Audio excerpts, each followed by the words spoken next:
그렇다는 얘기는 3만 원 초과 거래에 대해서는 무조건 적격증빙을 받아야 비용 처리가 된다.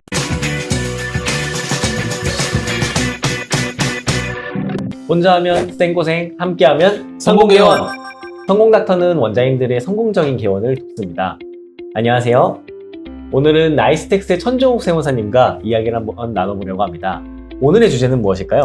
네, 오늘의 주제는 이것 모르고 개원, 이건 알고 개원하자. 경비처리의 모든 것입니다.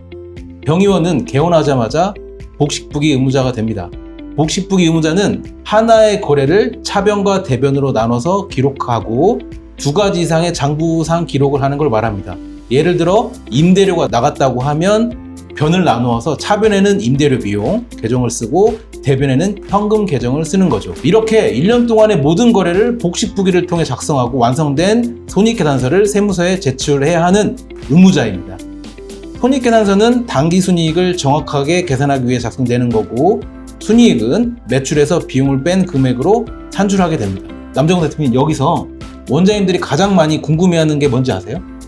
아마도 매출은 확정되었을 테니까 비용 처리 아닐까요? 네, 맞습니다. 원장님 병원 운영하시면서 비용을 엄청 쓰세요. 근데 그게 원장님 입장에서는 정말 빠짐없이 전부 다 경비 처리되고 있는지 궁금해 하시는 게 당연하시고, 저는 이제 절세의 시작이 이렇게 사용된 지출이 누락 없이 손익계산서 상의 경비로 처리가 되고 있어야 된다고 생각을 합니다. 또한 이제 원장님들 궁금해 하시는 게, 임대료 같이 성격이 명확한 거는 손익계산서 상에 분리시켜 놔도 그 계정 과목이 이해가 돼요.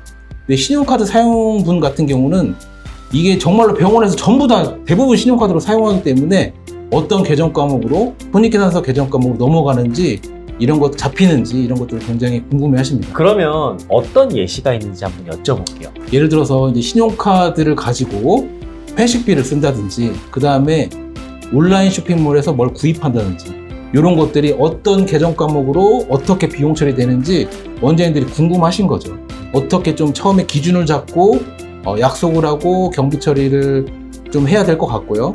그 다음에 신용카드 사용분이 아니더라도 직원의 사대보험료, 그 다음에 이제 가끔씩 환자 컴플레인으로 인해서 합의금으로 지출되는 금액들이 있어요. 그래서 확인서 수령증 받으시는데 그런 것들도 어떻게 좀 비용 처리되는지. 그럼 내가 직원 기숙사비를, 직원이 출퇴근이 멀어가지고 병원 근처에다가 이제 월세를 잡아줬는데 그거를 기숙사비로 어떻게 비용 처리되는지, 이런 것들도 궁금해 하십니다. 그래서 원장님들이 이런 궁금하신 부분들을 연재해서 저희 성공닥터 채널에 연재해서 설명드리고 궁금증을 해결하도록 하겠습니다.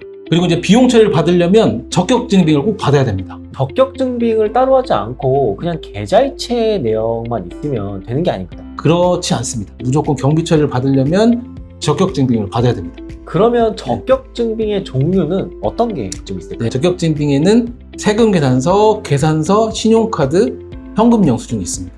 이거는 그럼 제가 개인적으로 좀 궁금해서 여쭤보는데, 계산서랑 네. 세금 계산서가 똑같은 말인 줄 알았는데 좀 네. 다르다고 하더라고요. 네. 어떤 차이점이 있을까요? 그러니까 세금계산서는 앞에 세금자가 붙으면 세금계산서, 네. 세금자가 붙으면 계산서인데, 요거는 부가세가 붙느냐 안 붙느냐에 따라서 부가세가 붙는 애들은 세금계산서를 끊어주는 거고, 네.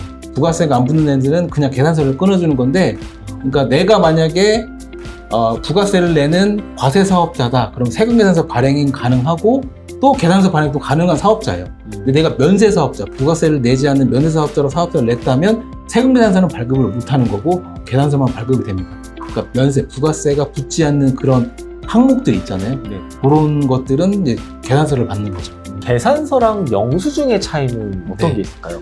이제 계산서는 세법에서 열거하고 있는 적격증빙, 법적 증빙이고, 영수증은 적격증빙이 아니에요. 그래서 영수증으로 받은 그 비용은 비용 처리가 안 됩니다. 다만 세법에서 어쩔 수 없이 간이 영수증을 받는 경우가 있기 때문에 건당 3만 원 이하까지는 경비 처리가 가능합니다. 그렇다는 얘기는 3만 원 초과 거래에 대해서는 무조건 적격증빙을 받아야 비용 처리가 된다. 그럼에도 불구하고 적격증빙을 안 받았다 그러면 가산세가 높아요. 증빙불비 가산세라는 거 있거든요. 적격증빙을 받아야 되는데 안 받고 비용 처리했으니까 가산세 내라. 그런 것도 있습니다. 그래서 그런 것들도, 이것도 적격증빙 아니냐라고 생각하시는 분들 되게 많습니다. 계좌이체 내역이 적격증빙이라고 생각하시는 분들 많으시고, 이 간이 영수증도 이제 적격증빙이라고 생각하시는 분도 많이 계세요. 정말 많이 들어봤던 단어들인데 이런 차이점이 있을 줄은 정말 몰랐네요. 디테일하게 들어가자면 네. 그러면 이것도 다른 또 이슈인데 계좌이체를 할 때 원장님이 상대방에게 꼭 물어봐야 할 게 네. 있다고 들었어요. 이게 이제 처음에 제가 개원 예정인 원장님인데 종합소득세를 한 번도 내보지 않은 원장님들에 대해 미팅할 때 꼭 말씀드리는 부분이에요. 네. 계좌이체를 시켰다. 그럼 습관적으로 상대방한테 물어봐야 돼요. 뭘 물어보냐면 사업자인가요? 사업자가 아닌가요?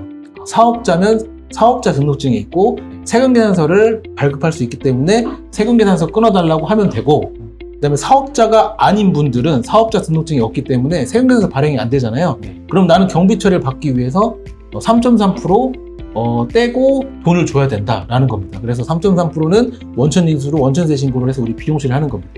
상대방이 사업자가 있냐 없냐 이걸 먼저 물어보시고 거기에 따라서 비용 처리를 나눠서 해야 된다. 예.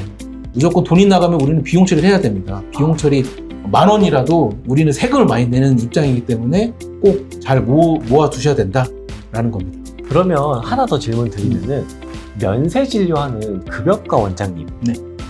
이분들이 이제 부가세를 10%를 내더라도 공제를 못 받는다고 하던데 혹시 이 부분도 한번